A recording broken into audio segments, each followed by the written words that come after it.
Deus, nosso Pai, nos admoesta, né, como seus filhos.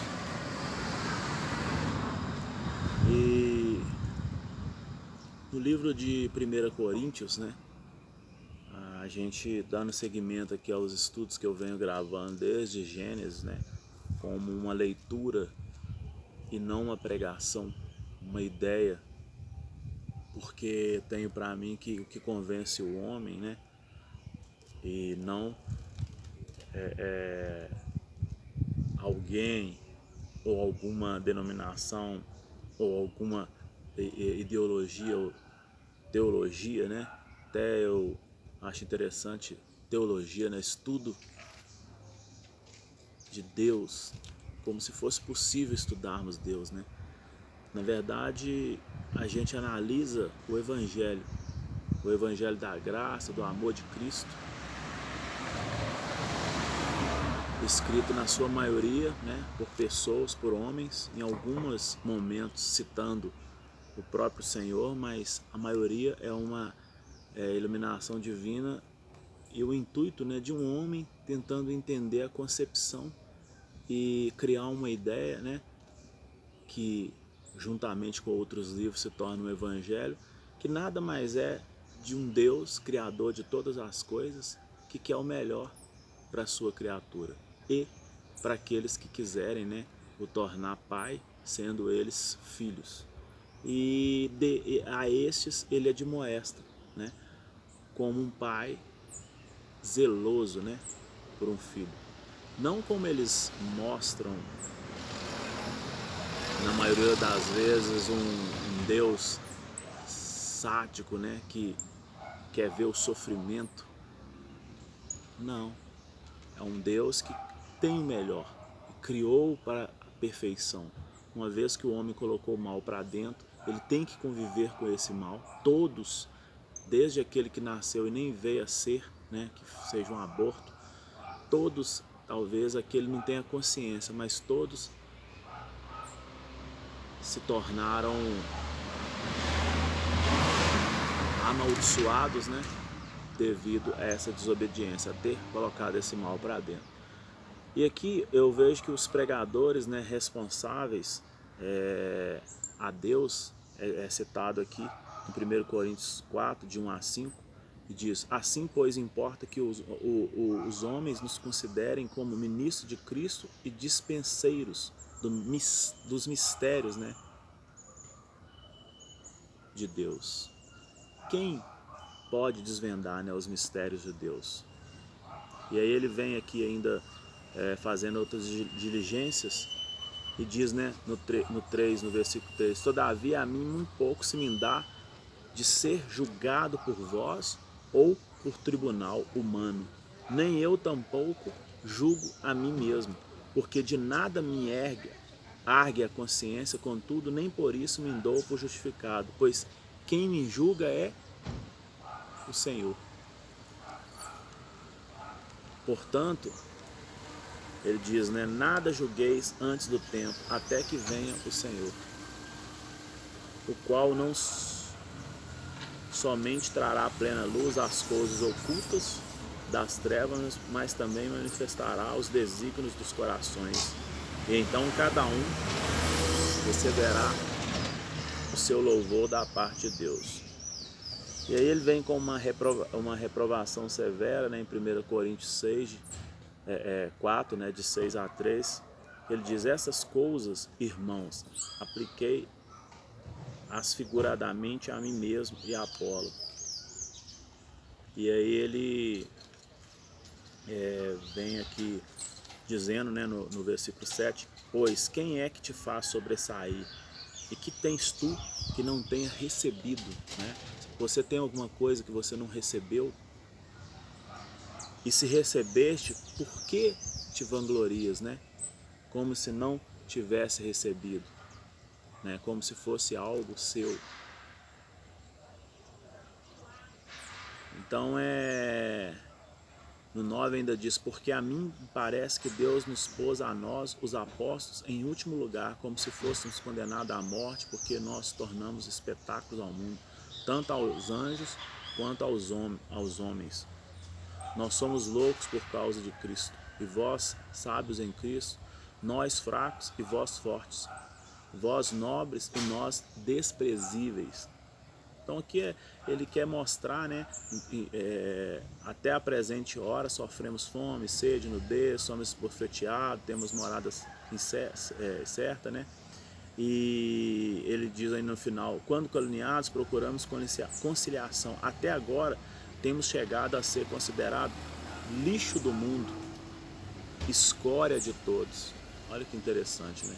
E Paulo, ele admoesta como um pai, agora em 1 Coríntios 4, né, de 14 a 21, ele diz, não vos escrevo essas coisas para vos envergonhar, pelo contrário, para vos admoestar como a filhos, meus amados. E aí ele diz no versículo 18, alguns se ensoberbeceram como se eu não tivesse de ir ter convosco. E do 19 ele diz, mas em breve irei visitar-vos, se o Senhor quiser. Então conhecereis não a palavra, mas o poder dos ensoberbecidos. Então aqui ele admoesta, né, quanto a esse cuidado, né? E agora ele vem, né, falar sobre as impurezas da igreja de Coríntios, né, as repreensões e exortações.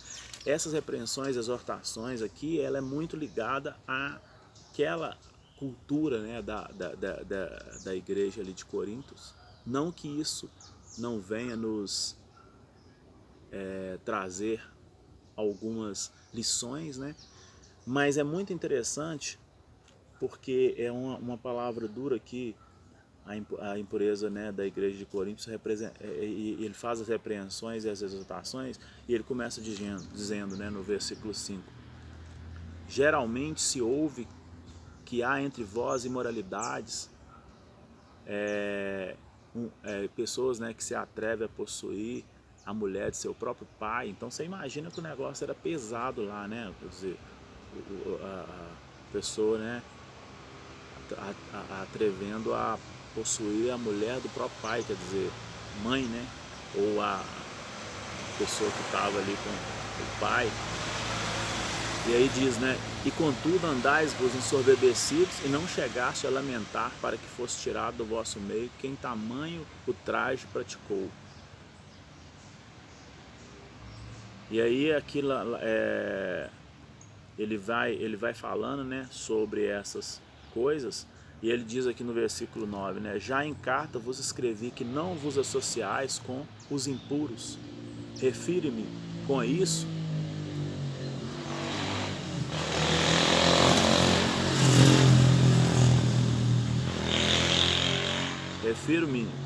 não propriamente aos impuros deste mundo, ou avarentos, ou roubadores, ou idólatras, por neste caso teríeis de sair do mundo. Mas agora vos escrevo que não vos associei com alguém que, dizendo-se irmão, foi impuro, ou avarento, ou idólatra, ou maldizente, ou beberrão, ou roubador, né? E aí ele vai falando aqui, e no versículo, no capítulo 6, né, ele censura o litígio, né, entre os irmãos. Ele diz, aventura-se alguns de vós, tendo questões contra outros, submetê-la a juízo perante os injustos e não perante os santos. Então, tem pessoas que têm uma noção ali, né, uma admoestação de Cristo, tem uma ideia, né, e aí ele diz aqui sobre colocar essas pessoas, né, para ser julgadas por pessoas que não têm o conhecimento, né, e vão julgar segundo os critérios e os padrões, né, e os protocolos que não têm uma visão cristã. E aí ele diz aqui ainda, ou não sabeis, né, no versículo 9 do capítulo 6, ou não sabeis que os injustos não herdarão o reino de Deus. Não vos enganeis, nem impuros, nem idólatras, nem adúlteros, nem efeminados, nem sodomitas, nem ladrões, nem avarentos, nem bêbados, nem maldicentes, nem roubadores herdarão o reino de Deus. tais fostes algum de vós, mas vós vos foste levado, mas foste justificado em nome do Senhor Jesus Cristo e no Espírito do nosso Deus. Quanto a essa parte aqui, eu acho interessante que ainda continua, né, no 12, falando sobre a sensualidade condenada, né, e ele diz, né, todas as coisas me são lícitas, mas nem todas me convêm, ou me deixarei dominar por nenhuma delas. Isso é muito interessante. Todas as coisas lhe convêm, mas nem todas, né, você pode deixar que elas te dominem. E ele diz ainda, os alimentos são para o estômago, ou é o estômago para o alimento, né? Ele faz um questionamento. E ele diz, né, mas Deus destruirá tanto este como aquele. Porém o corpo não é para... ele cria uma observação, né, quanto a o que é impuro. E ele diz, né, Deus ressuscitou o Senhor e também nos ressuscitará a nós pelo seu poder. Não sabeis que o vosso corpo, né, são membros de Cristo, e porventura tomaria os membros de Cristo e faria membros de meretrizes, né? Absolutamente não. Fugir da impureza, qualquer outro pecado que uma pessoa cometer é fora do corpo, mas aquele que pratica a imoralidade peca contra o corpo. Então, todas essas coisas aqui, né, eu observo que, como um pai zeloso, Deus, né, ele tem algumas admoestações, ele próprio, e aqui você vê algumas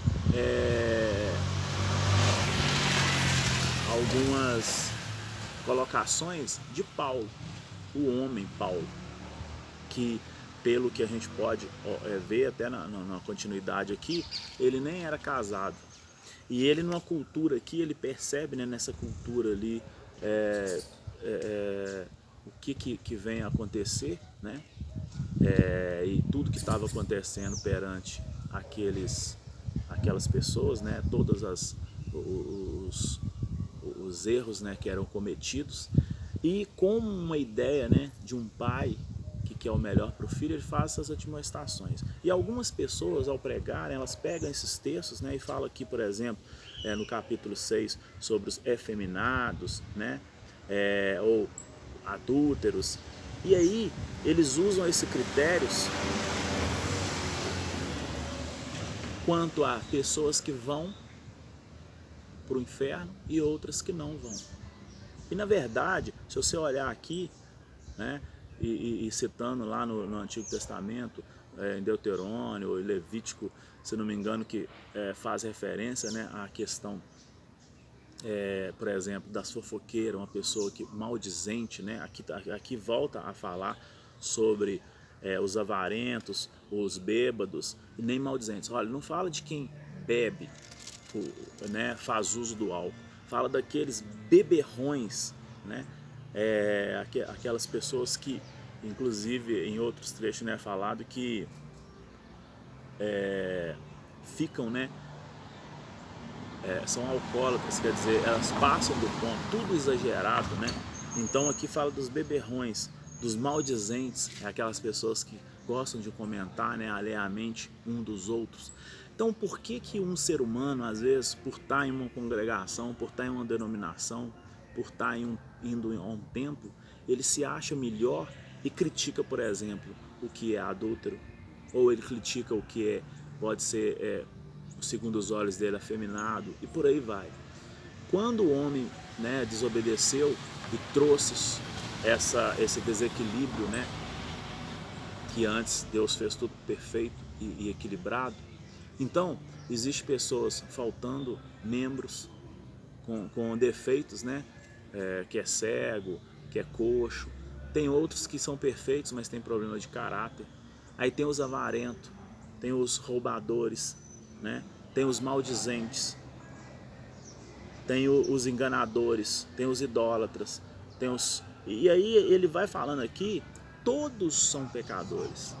E às vezes aquelas pessoas, por estar ali num tempo, elas acham que somente alguns pecados que elas separam lá, elas acham que só aqueles são pecadores.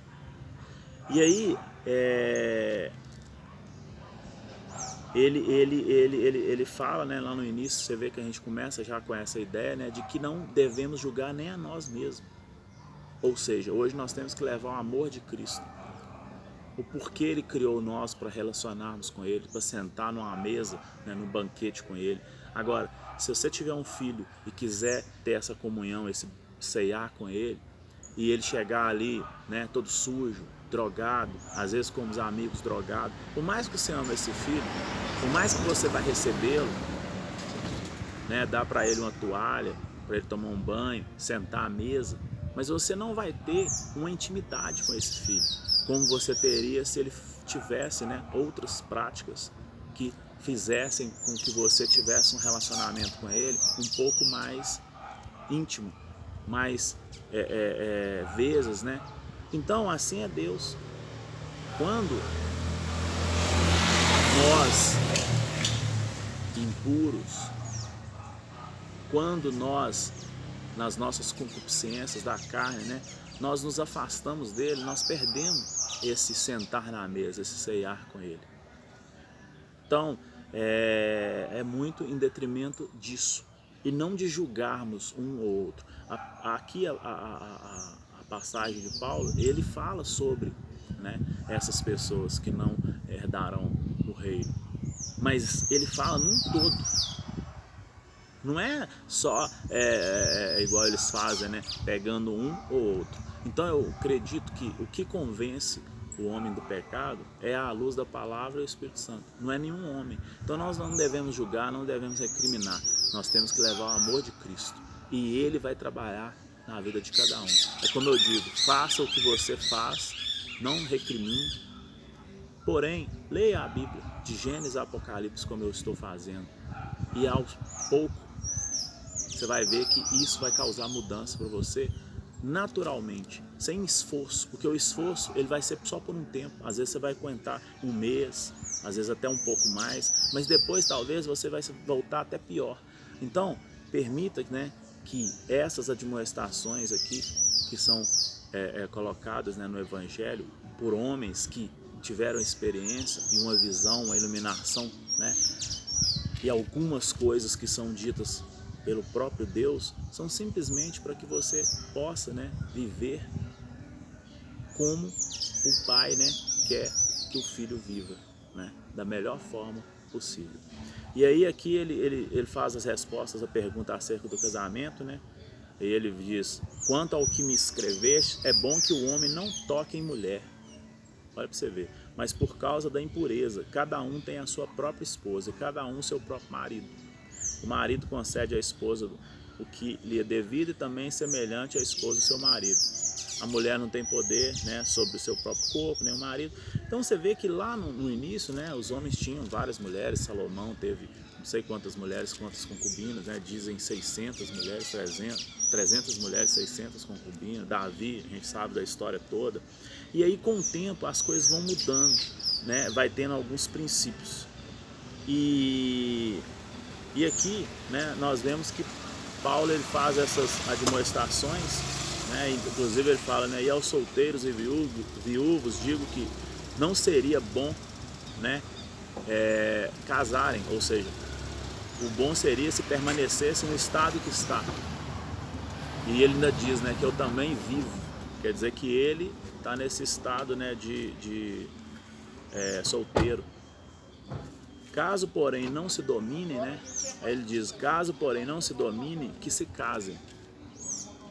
Porque é melhor casar do que viver abrasado.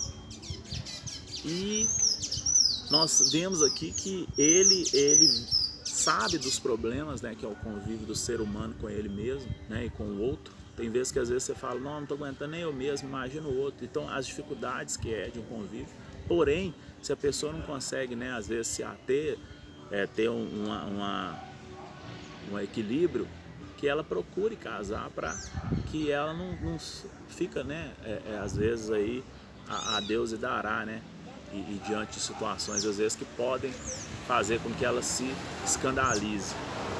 E ele ainda fala sobre a estabilidade da família ainda no capítulo 7, né?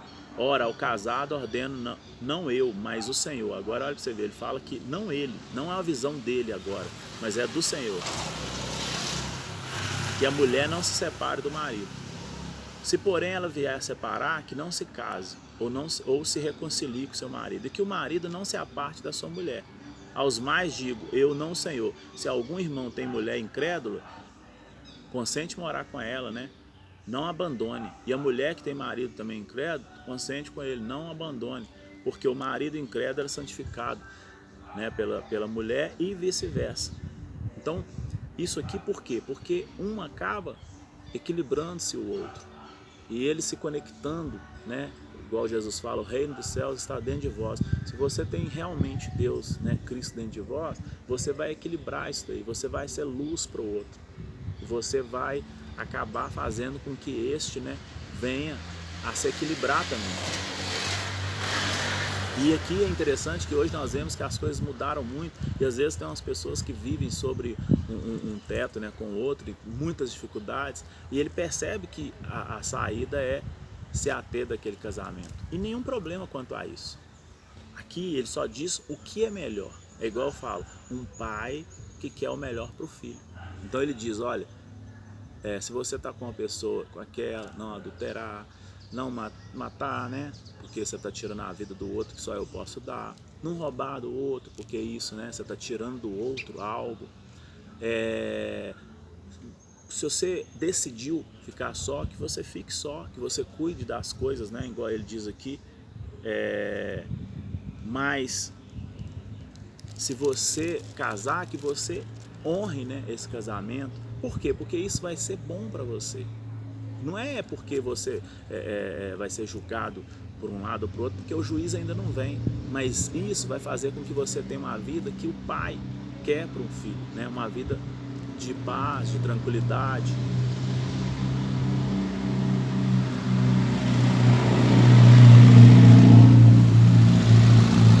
E quanto aos problemas, né, a respeito ao casamento em tempo de tribulação, né, ele diz aqui, com respeito às virgens, não tenho mandamento do Senhor, porém dou a minha opinião.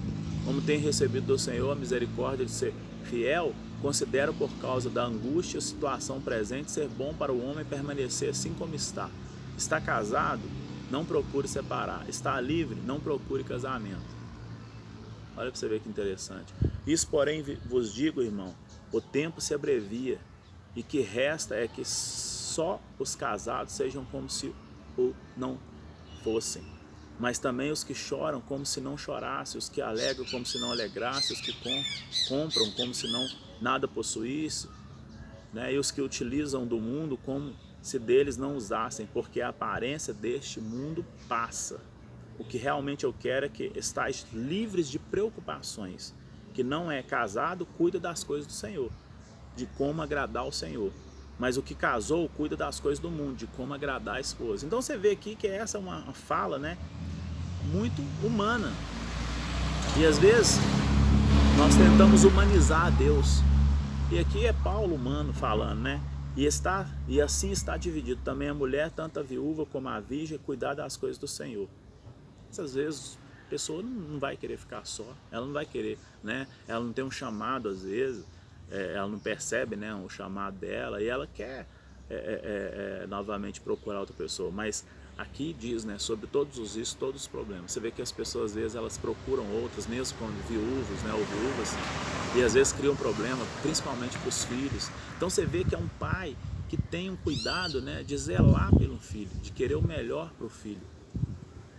E não é essa coisa da pessoa ficar, eu estou pecando, eu estou errando, ai meu Deus do céu, mas lá fala que, mas o meu filho tem um gênero lá, escolheu um tipo de gênero lá, que na Bíblia fala lá dos efeminados, e a pessoa fica com aquela preocupação. Às vezes tem pessoas dentro do templo que cometem coisas muito piores do que aquele ser humano ali. Eu, às vezes, quando faço trabalho de Uber, né, às vezes entram homens, né, 2 ou 3 no carro, e eu fico meio assim, porque eu já sofri assalto e tal. E aí eles começam a conversar, e eu vejo que eles são, por exemplo, né, o que eles dizem aqui, afeminados. E eu fico tranquilo. Olha só que interessante, porque ali eu vejo que são pessoas do bem, pessoas de bem. Eu nunca imagino uma pessoa dessa me roubando. Olha para você ver que interessante. Talvez eu esteja até enganado, mas é a referência que eu tenho. Então, só Deus pode julgar. Então você leva à luz da palavra o amor de Cristo. E o trabalho que Ele vai fazer na vida de cada um, deixa para Ele, né? E acerca das coisas sacrificadas aos ídolos, né, no capítulo 8 aqui eu finalizo esse estudo, ele fala ainda, mesma coisa, olha, se você for olhar lá as admoestações, né, no que refere às coisas sacrificadas a ídolos, conhecemos que todos somos senhores do saber, o saber ensoberbece, mas o amor edifica. Mas se alguém ama a Deus e esse é conhecido por ele, no tocante à comida sacrificada a ídolos, sabemos que o ídolo de si mesmo nada é no mundo, e que não há senão um só Deus. Porque ainda que há também algum que se chame deuses, que no céu ou sobre a terra, como há muitos deuses e muitos senhores, todavia para nós há um só Deus, o Pai, de quem são todas as coisas e para que quem existimos, né? E um só Senhor Jesus Cristo, pelo qual são todas as coisas e nós também por Ele. Entretanto, não há esse conhecimento em todos, porque alguns, por efeito da familiaridade até agora com ídolos, ainda comem, né, dessas coisas como a eles sacrificadas. E a consciência destes, por ser fraca, vem a contaminar-se. Não é a comida que nos recomendará a Deus, pois nada perderemos se não comemos e nada ganharemos se comemos. Vede, porém, que está a vossa liberdade, que venha de algum modo a ser tropeço para os fracos. Então, ao fazer isso, às vezes você vai se tornar tropeço para aquelas pessoas fracas. Elas vão olhar e vão interpretar mal. É igual no tocante à bebida. Às vezes a pessoa vai ver você bebendo e vai falar, poxa, mas aquela pessoa ali, né, e tal. Então você quer tomar, às vezes, um vinho, né, ali, após comer uma massa, né, quer tomar às vezes uma cerveja, às vezes está ali no churrasquinho em casa. Problema, isso não vai fazer mal. Às vezes faz mais mal o que sai do que o que entra. Mas às vezes, ao fazer isso em público, se você vai escandalizar, vai fazer com que uma pessoa fraca, né, que não tenha todo o entendimento, que ela venha, né, a se escandalizar, né, às vezes até a tropeçar por isso, que você não faça. Como também, né, Deus criou todas as coisas, criou, né, as belezas da vida, e às vezes você olha uma pessoa, né, que tem uma boa aparência, que seja homem, que seja mulher, né, e mesmo você tendo um casamento, né, aqui dali diante, igual Jesus fala, né, só de desejar você já pecou, não precisa nem de conceber o ato. Então por quê? Porque esse tipo de procedimento é muito em prol do quê? De um pai cuidando de um filho. Então você como casado, se a sua esposa pega você numa situação dessa, né, ali de olhar, de contemplar, de desejar, ela não vai se sentir bem. E Deus, ele é pai tanto seu como dela. Todos os dois são filhos.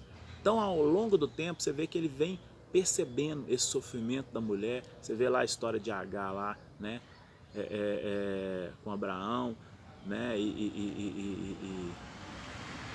então a gente vê que ao longo do tempo ele foi percebendo, né, e foi admoestando, foi trazendo entendimento para que todos vivêssemos, né, bem, para que ele traga, né, algo que seja bom ao ser admoestado e você aceitar essa admoestação, que seja para que você viva com equilíbrio, ok? Mas não para você apontar o dedo, não para você criticar ou julgar ninguém.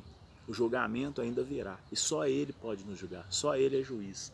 E todos os seres humanos, né, pecou e foi destituído da glória de Deus. Então essa palavra aqui é uma palavra de admoestação de um pai com um evangelho de amor, né, através de pessoas humanas, na sua maioria escreveram, com poucos relatos aqui que é citado, que o próprio Senhor diz, né, um pai que quer o melhor para o filho.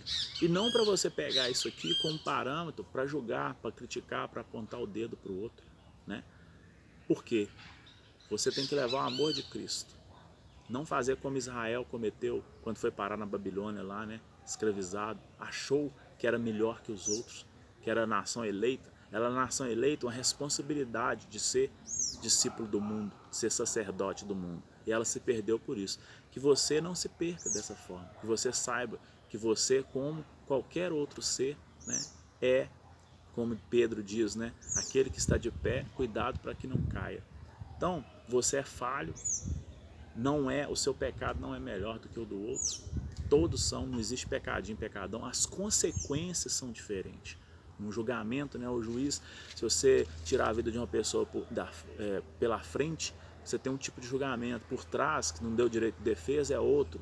Se é dolo, se não é dolo. Então, todos os parâmetros têm as consequências diferentes, mas tudo é pecado. Não existe pecadinho, pecadão.